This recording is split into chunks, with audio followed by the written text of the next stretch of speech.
Gostaria de felicitar bem-vindo a todos. Essa é a palestra de introdução à bioinformática, explorando as ferramentas computacionais da biologia.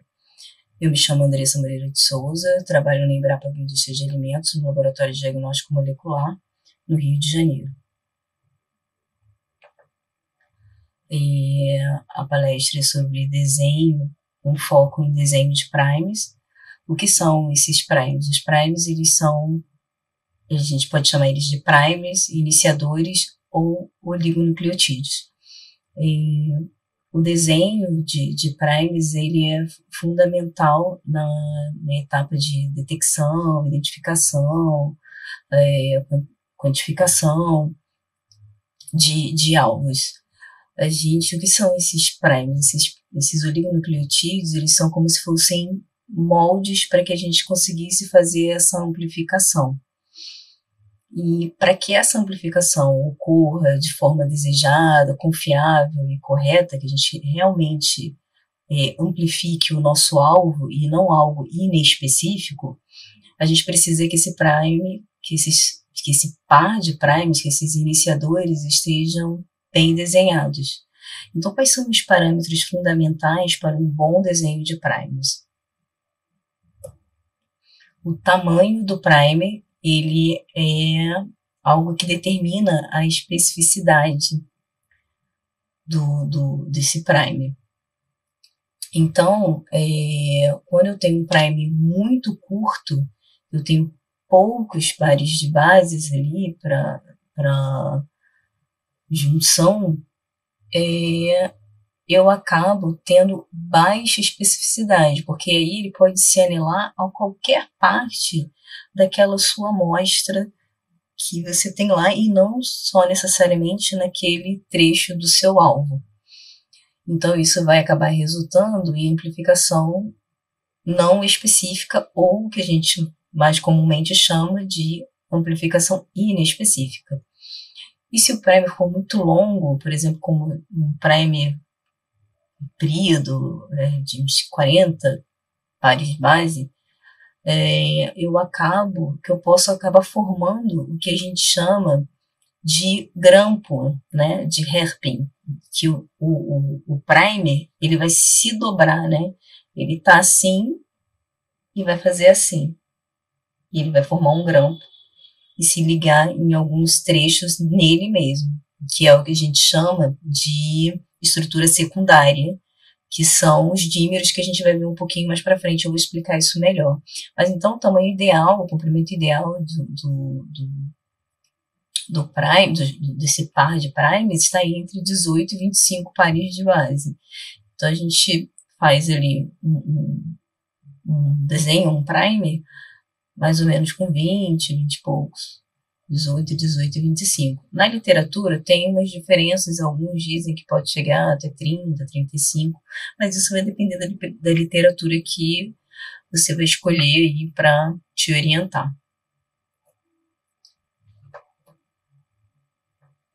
Opa, travou.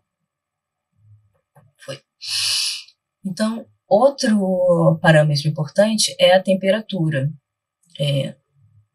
Mais especificamente, aqui nesse caso, a temperatura de melting. A temperatura de melting é aquela temperatura na qual 50% da dupla fita de DNA se dissocia, né, separa, para a fita simples. Essa TM, ela é influenciada, essa temperatura de melting, ela é influenciada pela composição, né, e pelo tamanho da molécula, pela composição que você vai ter ali desse primer, desses pares de base. Se vai apresentar mais AT ou mais CG, ou se vai ser aí um equilíbrio, que é o ideal. Se eu tenho muito AET tem ligações fracas, né?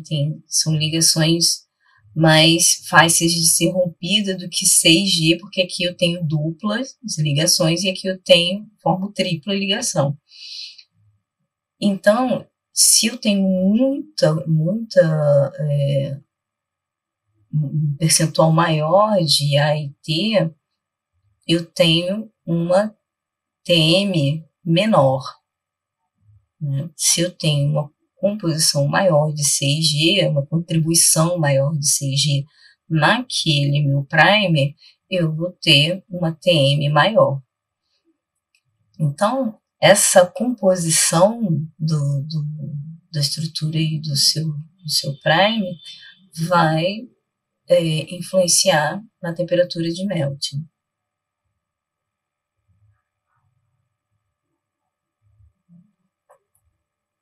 Opa, travou de novo. Foi. Agora, a gente vai falar de outro parâmetro importante, que continua sendo temperatura, mas agora é a temperatura de anilamento. A temperatura de anilamento, ela se difere da temperatura de melting exatamente em que a temperatura de anilamento é a temperatura em que esse iniciador vai, de fato, se anelar ao molde, à fita molde.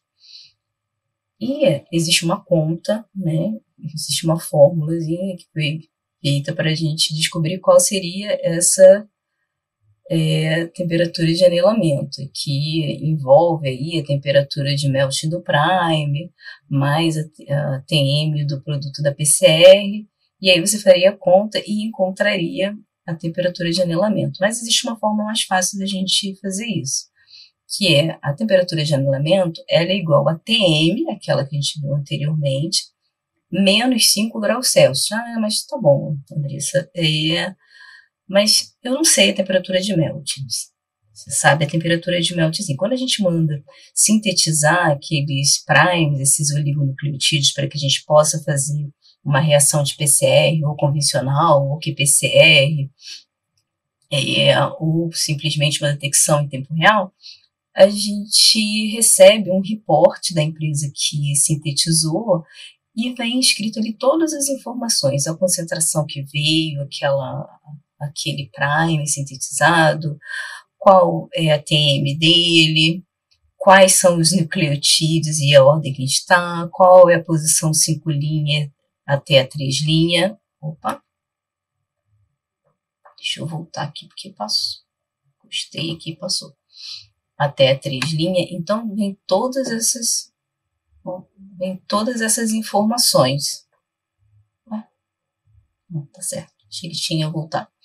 Vem todas essas informações. Então, sabendo isso, eu tenho como calcular, porque já vem para mim a TM, então eu só faço lá a formulazinha, vejo a TM que veio no frasco sintetizado, diminuo de 5, já sei a temperatura de anilamento. Qual é a temperatura de anilamento ideal para uma reação? A temperatura de anilamento ideal, ela fica mais ou menos ali entre 55 e 63. É exatamente essa faixa? Não necessariamente, vai depender do seu alvo que você desenhou, porque ele é influenciado lá por aquela temperatura de melting. Se eu tenho um alvo que é grande, se eu tenho um primer que precisa ser um pouquinho maior, isso vai influenciar na minha temperatura de anilamento também. Então, eu preciso sempre que está aí ajustado para atender a seguir o que for, que fique mais ou menos entre esses 55 e 63 aqui. Mas às vezes pode ser que o que você desenhou, o que você precisa, fuja um pouco disso, mas o ideal é esse.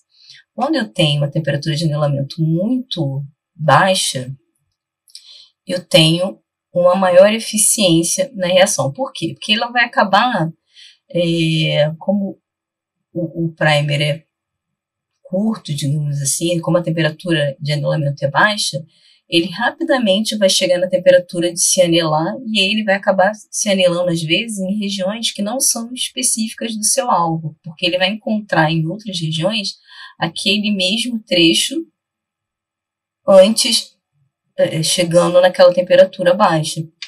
Então, ele acaba se anilando inespecificamente em regiões similares.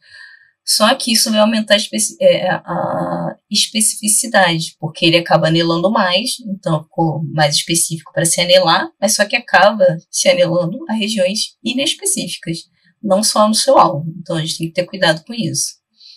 Quando que o primes podem anelar em alvos similares? Quando eu tenho um prime muito com a temperatura de anelamento muito alta, a eficiência diminui, porque ele vai ter dificuldade de chegar na temperatura para conseguir anelar aquela reação naquele amplicon. Porém, a sua especificidade vai ser menor. Então, vai ser maior, desculpa. Porém, sua especificidade vai ser maior. Ele vai ser mais específico, ele vai ser, né, lá, mais no alvo correto. Porque ele precisa de gastar aí mais energia, ter uma temperatura maior para chegar nele. O que acontece? Só que a probabilidade do anelamento acaba diminuindo. E por que então não vale a pena mesmo ter um primer, uma temperatura de anelamento baixa, nem uma temperatura de anelamento alta? A gente precisa ficar aqui, ó, nessa faixa ideal. A temperatura de anelamento maior que 65, ela, quando você precisa que a temperatura de anelamento chegue mais ou menos nesse ponto, você precisa compensar com alguma coisa. Como é que a gente compensa? Então, é recomendado, então, você usar mais CIG, percentual CIG, para compensar isso, já que essa temperatura precisa ser mais alta, você já faz com mais CIG, que vai fazer que sua temperatura da TM ser um pouco mais alta também. Diferenças na temperatura de anelamento maiores que 5 graus, elas não são bem-vindas. Porque se você, por exemplo, tem um primer forward com 45 graus e um primer reverse com 60 graus, a diferença é de 15. Você não vai estar, quando você for setar a sua reação, a sua corrida lá na PCR, no equipamento de tempo real, você não vai conseguir equalizar essa faixa de extensão, de anelamento, ela nunca vai estar equalizada para essas duas temperaturas. Ou ela vai favorecer uma, ou ela vai favorecer a outra. E aí isso não vai ocorrer perfeitamente. E aí a chance de você não conseguir amplificar o seu alvo é grande, porque você tem um prime forward e o outro reverse que complementa, né, que faz a extensão, em temperaturas diferentes. Então, ele nunca vai conseguir funcionar, porque você nunca vai conseguir setar para essas duas regiões. Você tem que setar para uma região similar, né, quando for fazer sua corrida. E aí, então, não vai funcionar bem, vai ter eficiência boa para nenhuma das duas extensões, né, dos dois lados. Então, você vai acabar não conseguindo completar essa reação, amplificar esse alvo.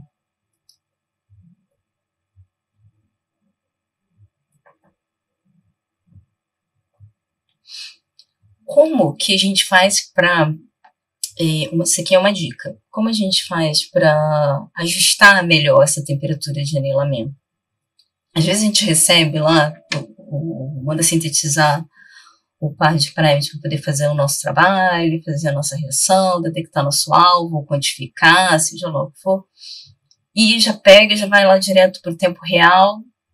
E às vezes o sinal, a resposta não fica tão boa assim, a gente conseguiu sim detectar, fazer detecção, quantificação, mas o sinal não ficou tão bom, a reação não completou tão bem.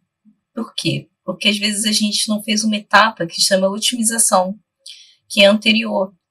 Pega esses dois tubinhos, com o forward e com o reverse, e faz uma PCR convencional. Otimiza ele, otimiza a quantidade de primer que você vai usar, a quantidade de reagentes, dos outros reagentes, né, das master mixes, dos DMTPs. Otimiza isso ali na convencional para você depois transferir para PCR em tempo real. Vamos dar um exemplo aqui. Digamos que esse resultado que a gente esteja vendo aqui, a gente recebeu lá o tubinho do par dos dois tubinhos com os pares de primers e tava lá que a TM dele de 60. Ah, TM de 60 menos 5, 55 de temperatura de anelamento é o que eu vou colocar lá nos parâmetros da corrida de PCR em tempo real. E aí eu fiz, a PCR não ficou tão boa. O sinal não ficou tão bom, a eficiência da reação não ficou tão boa. E eu falei assim, nossa, mas o que aconteceu? Consegui fazer sim, mas o resultado não ficou tão bom assim. Aí eu falei assim, acho que eu vou otimizar. Aí você volta lá para o convencional, sendo que você podia ter feito isso antes, né? E aí você verifica, aí você vai lá, faz faz o teste com a temperatura 49, assim. Eu sei que o ideal calculado ficou em 55. Eu vou fazendo de 2 em 2 para baixo, de 2 em 2 para cima. Aí eu fiz 53, 51, 49, 57, 59, 61. E aí, de repente eu vejo no meu gel, fiz todas essas temperaturas. Aí eu vejo que, na verdade, o melhor sinal, mais intenso, que a reação ficou melhor, mais brilhosinha, mais sharpzinha aqui, assim, que ficou até um pouquinho mais gordinho, né? Que ficou mais eficiente, foi em 57, e eu estava usando 55. Então, antes de iniciar, vai lá e faz uma convencional, que aí não vai ter erro depois quando você estiver transferindo isso para o tempo real. Aqui, falando daquelas estruturas secundárias, né, que a gente falou anteriormente, que são os dímeros de primer, eles podem acontecer, porque a gente vai ver mais para frente aí, quando for utilizar as ferramentas para poder fazer o desenho do primer, vocês vão entender melhor. Aí pode acontecer aquilo que eu falei do grampo, né? Ele tá assim e virar e se ligar nele mesmo, que é o que tá aqui, ó. Tá? Que é o que tá aqui. Ele virou, fez um grampo, que a formação das interações intramoleculares no mesmo primer. O autodímero, que é o homodímero, quando eu tenho, por exemplo, um forward que ele se liga nele mesmo. Você pode ver aqui, ó, TG, TG, e aqui 5 linhas, 3 linhas, né? Então, 5 linhas, 3 linhas por esse lado. Aqui, ó, TG, TG, é o mesmo. Ele se liga nele mesmo em algumas regiões, então forma o autodímero. E o crossdímero, que é o heterodímero, que é formado por interações intermoleculares entre o par de primers. Então, eu tenho o forward e o reverse se ligando em algumas regiões. Agora, uma coisa importante que eu vou dizer para vocês. Tem como a gente perceber isso numa reação, por exemplo, tanto no gel, quanto na PCR, tanto na convencional, quanto na PCR em tempo real. Na convencional, você vai ver bandas, né, aquelas bandinhas. Deixa eu voltar aqui. Opa! Você vai ver várias bandinhas aqui, ó. Tem essa banda aqui, aí digamos que você vai ver outras bandas mais cá embaixo, ó, bem aqui assim, bem menorzinhas. E aí isso significa que, além do seu alvo, você tem dímero de primer. Então, você vê essas bandinhas menores, bem menores, são os dímeros de primer. Como é que você vê isso no tempo real? Quando você está fazendo tempo real e está utilizando o CyberGreen, que é intercalante de DNA, você consegue ver o pico do seu alvo e à esquerda você vai ver outro pico. Digamos que, por exemplo, você está fazendo salmonela, vê um pico lá a 80, com a TM de 80. Você vai ver um pico a 68, que na verdade é dímero de primer, não é o seu alvo. E aí, então, o dímero de primer, ele sempre vai estar à esquerda. Por quê? Vai sair antes numa temperatura menor.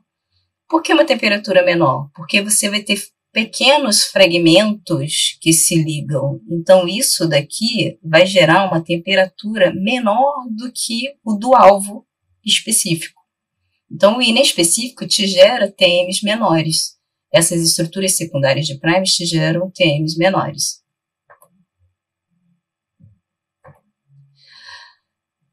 Outro parâmetro importante, você verificar aí esses conteúdos de GIC e repetições. Então, o ideal é que o conteúdo GC ele fique ali entre 40% e 60% desse total aí desse desenho de primers. Então, você seta lá na ferramenta entre 40% e 60%. E que o conteúdo desses pares eles sejam mais homogêneos, né, mais semelhantes ali possível, para que você consiga ter aquelas temperaturas que eu falei que não sejam tão diferentes, que elas sejam aí no máximo aqueles 5 graus de diferença. É recomendado que C ou G na extremidade 3 linha, para aumentar a estabilidade, porque eu lembro que eu falei que essas ligações são mais fortes, né? Tem tripla ligação, e no A e T é dupla ligação, então são mais fracas. E que os últimos 5 bases não ter mais do que 3 6G, para que não forme aí ligações inespecíficas. E essas repetições de base única, por exemplo, A, ou então de nucleotídeos, AC, AC, AC, AC, elas não se repitam por mais do que 4 pares de base, para que a gente não tenha anelamento inespecífico de regiões que existem nas amostras, que existem aí nos genomas de várias amostras, mas elas não são regiões que você consegue desenhar alvos específicos. Então, como é que a gente faz para dar esse match, né, para esse par perfeito aí? A gente pode utilizar as ferramentas do NCBI, Primer 3 Plus, esse Net Primer. Então, eu vou mostrar para vocês essas duas primeiras aqui.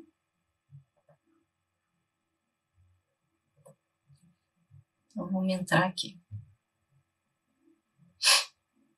Voltei aqui, eu já tinha aberto, só para facilitar. Então, está aberto aqui o NCBI.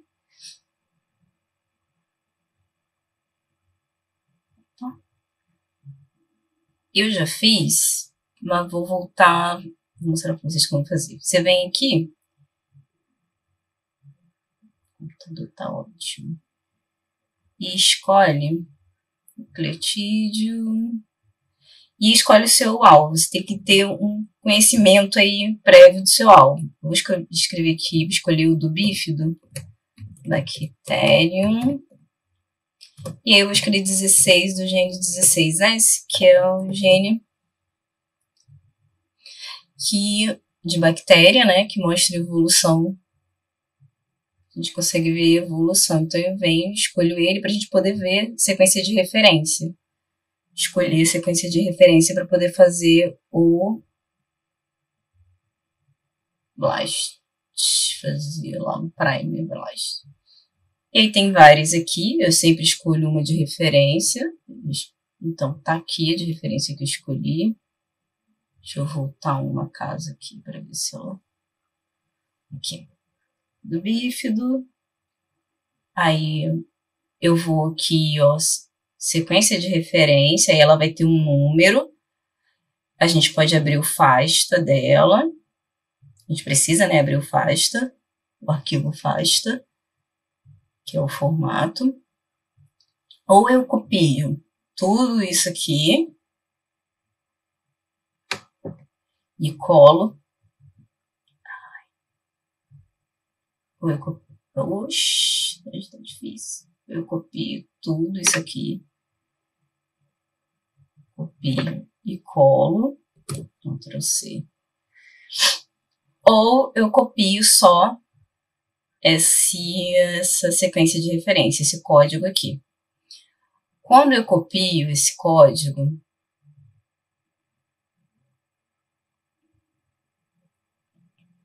deixa eu sair aqui.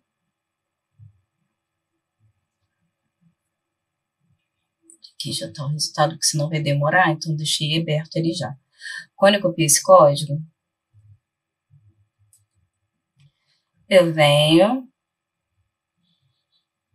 para o Blast, eu abro de novo outra aba, mais a página novamente do NCBI para poder abrir o Blast. E aí venho em Primer Blast. Colo aquela sequência toda aqui ou aquele código. Vou escolher colar o código, que é mais rápido. Código. E aí, a partir daqui, eu escolho os parâmetros. Como eu escolho os parâmetros? Os parâmetros eu escolho a partir daquilo que eu conversei com vocês sobre se é para qPCR, se é só para detecção, se é para convencional.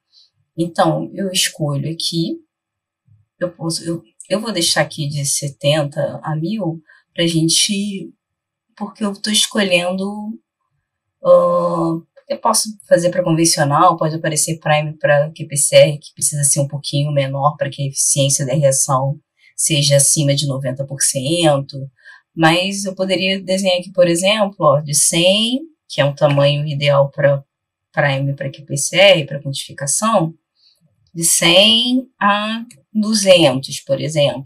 Ah, eu vou fazer só convencional, então eu posso escolher um primezinho um pouquinho, um primer não, né, um produto de PCR, um Amplicon. Então eu posso escolher que o Amplicon fique de 100 a 500. 100 a 500. Aí eu peço para que ele retorne ou 10, né? Uma listinha com 10 pares de primer. As temperaturas de melting que fique entre 57 e 63. Com a diferença lá dos primes, né? Do par no máximo aqui. Vou deixar no máximo 3, mas poderia ser até 5. Aí, uma coisa importante, nesse pedaço aqui tem como você escolher, né, que ele verifique, né, essa especificidade para o organismo que você quer. Então, você deixa isso aqui selecionado, isso aqui é importante ficar selecionado, está selecionado, para que seja, ele escolha essa especificidade e você escolhe aqui o banco de dados. Ai, meu computador. Core. Nucleotídeo. Aí você adiciona o organismo de interesse, que no caso aqui é o bífido. Bifidobacterium. Bifidobacterium. Seleciono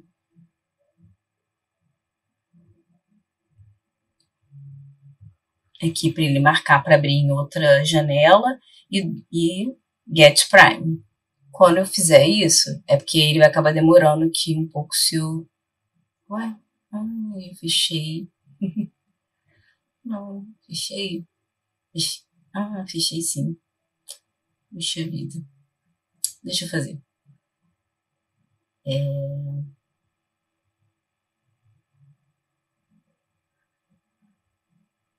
Vou fazer. Talvez ele demore um pouquinho, mas eu não entendi. Acabei fechando.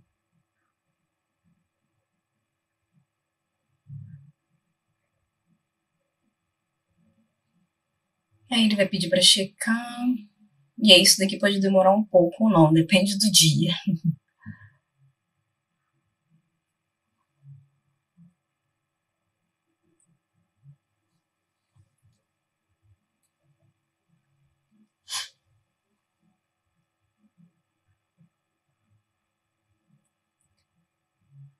E ele verifica.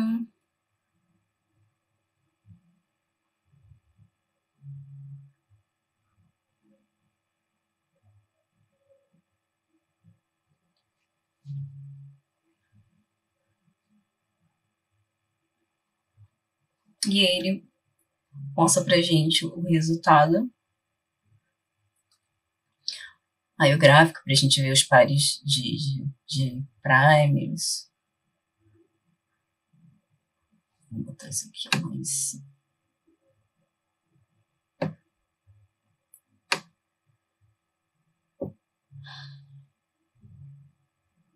E aí aqui, ó, eu vejo, só colocar o cursor em cima, e aí ele diz, ó, o tamanho do produto da PCR.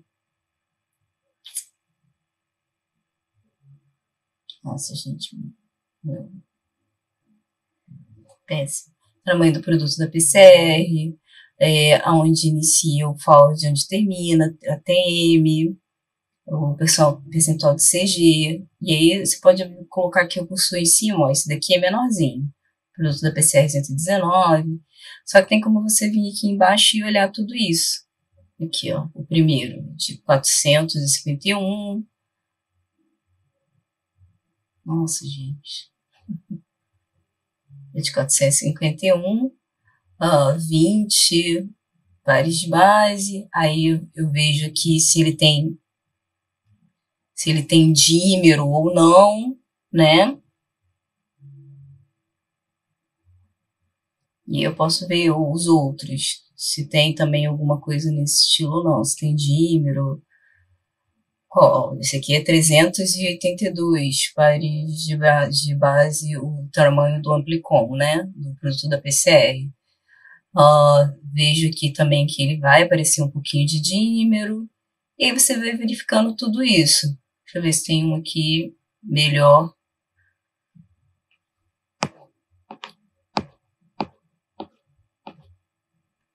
Esse 119, ele serviria para fazer qPCR, só que eu tenho um pouquinho aqui de dímero de primer a mais. Deixa eu ver se eu tenho um outro. Esse aqui também seria bom, e ele tá bom aqui na quantidade de dímero de primer, então eu conseguiria utilizar ele para qPCR também. E eu posso fazer a mesma coisa, usar o Primer Plus. Eu já fiz lá, mas deixa eu mostrar aqui como é que do início. Então eu copiei lá daquele Fasta e colei aqui. Copiei o Fasta no Primer 3 e colei aqui. Venho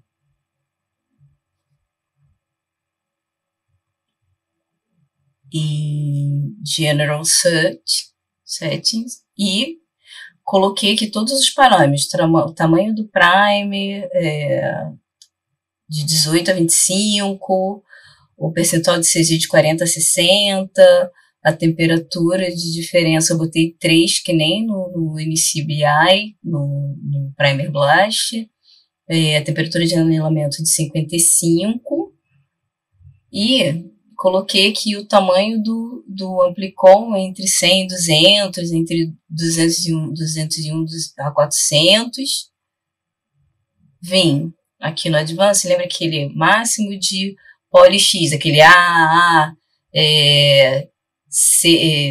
AC, botei aqui 4, que nem estava escrito lá na apresentação, lembra? Máximo de final com GC. Aqui a gente pode botar 3. Retornar 10 na listagem com 10. Com 10 pares de prime, aí vim aqui no Pick Prime. E aí ele mostra que o primeiro, de 167 pares de base, não tem nenhum, esse aqui ficou ótimo, porque não tem nenhum hairpin aqui, tá vendo? Não tem nenhum grampo, não tem dímero de primer, esse primer aqui ficou perfeito. Esse daqui ficou muito bom. Aquele ali, na verdade, é o quinto. Vamos pro primeiro. O primeiro, 108 pares de base, mas tem aqui, ó, dímero de primer, 2 dímeros de primer, 2 dímeros.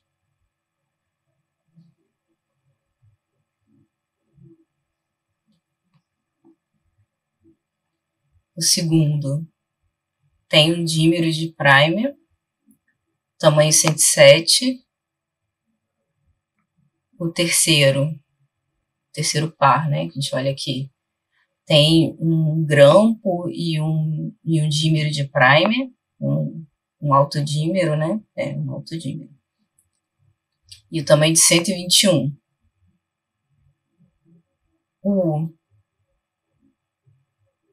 Deixa eu ver. O quarto também tem um autodímero e tem um autodímero.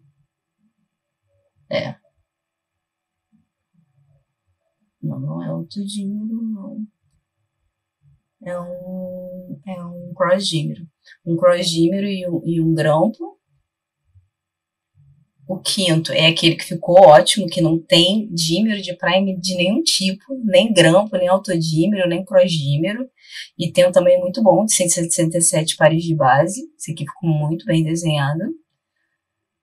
Normalmente, os primeiros são os melhores. Aqui, não sei o que aconteceu, mas esse tá melhor. Mas tem que olhar até o final. Tem um hairpin, tem um grampo e um autodímero. O sétimo tem um grampo, um autodímero, 2 autodímeros, outro grampo. Isso aqui que acontece no reverse, né? E esse aqui acontecendo no forward. Próximo.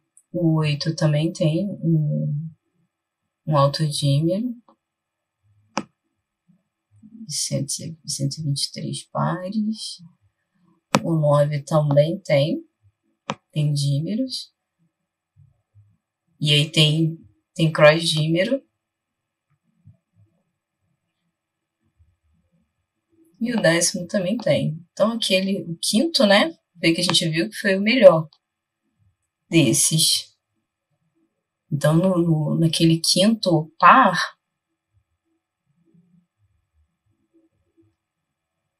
no quinto, eu tenho uma condição excelente. Então eu utilizaria, inclusive, esse par de primes para fazer QPCR. Né, porque ele tem o tamanho ideal para QPCR, que é de 100 a 200 ali, e aí você consegue uma eficiência boa de reação, a reação consegue ser completada, fazer a extensão até o final, e você fica aí com uma eficiência, uma inclinação da reta ali, mais ou menos entre 3,32, né, e aí essa eficiência mais ou menos é 100.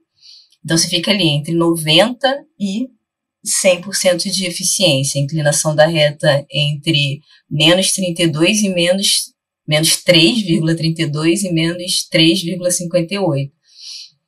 Então, esse par de primes aqui propicia isso. Você conseguir fazer uma QPCR. Se você precisar, por exemplo. Se eu precisasse fazer uma convencional, pode ser um primer maior. Pode ser um primerzinho de 300. Mas dá para fazer convencional com esse aqui também, que também funciona bem, né? Só não dá para fazer uma QPCR com um primer grandão de 400, 500. Até faz, mas a eficiência não fica boa.